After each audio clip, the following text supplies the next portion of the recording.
प्रलंब की विदाई के बाद राज्य में फिर से स्थिरता आई। सोमकेतु के नेतृत्व में धर्मगढ़ पुनः आत्मबल से भरा, लेकिन इस बार कुछ बदल गया था।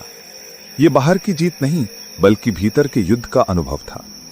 परंतु हर शांत झील के नीचे भी एक अनसुनी लहर छिपी रहती है। प्रजा अब जागरूक हो गई थी, लेकिन साथ ही प्रश्नवाची भी। लोग अब हर निर्णय पर विचार करने लगे थे। कई समूहों में यह विचार फैलने लगा कि यदि राजा ने स्वयं निर्णय हमें सौंपा, तो क्या अब हमें ही शासन नहीं करना चाहिए? सोमकेतु ने इन स्वरों को रोका नहीं, बल्कि आमंत्रित किया। उन्होंने धर्मगढ़ में पहली बार मौन पर्व नामक सभा बुलाई, जिसमें केवल मौन रखा गया, परंतु सभी को अपने विचार, प्रतीक, संकेत और चित्रों से व्यक्त करने की अनुमति थी।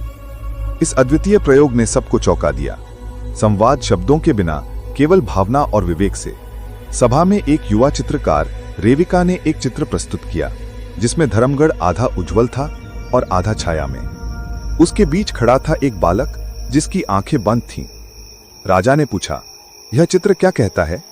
रेविका ने लिखा, जब आंखें बंद हों तो सत्य का कोई पक्ष नहीं बचता, फिर न्याय कैसे होगा? सभा में सन्नाटा छा गया। मौन के भीतर यह प्रश्न गरज गया। सोमकेतु ने निर्णय लिया, अब राज्य में हर 5 वर्षों में प्रज्ञा दल का चुनाव होगा, जिसमें साधु, किसान, शिक्षक, कलाकार और स्त्रियां सम्मिलित होंगी। धर्मगढ़ की 3 मुख्य नदियां सुरगंगा, मधुधारा और कालशिला सहस्त्र वर्षों से साथ बहती थीं, लेकिन अब कालशिला की धारा सूखने लगी थी।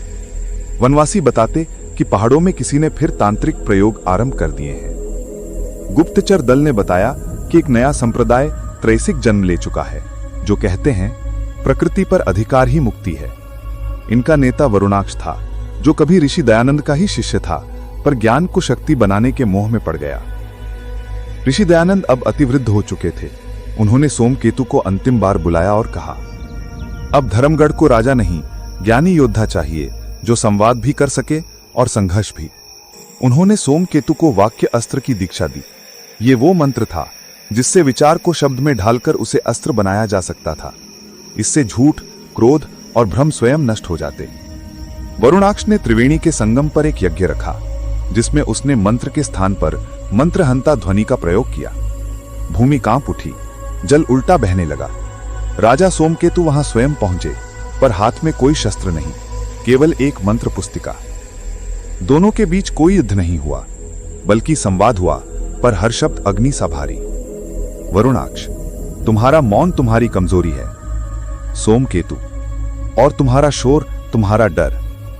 अंततः वरुणाक्ष की ध्वनि टूट गई।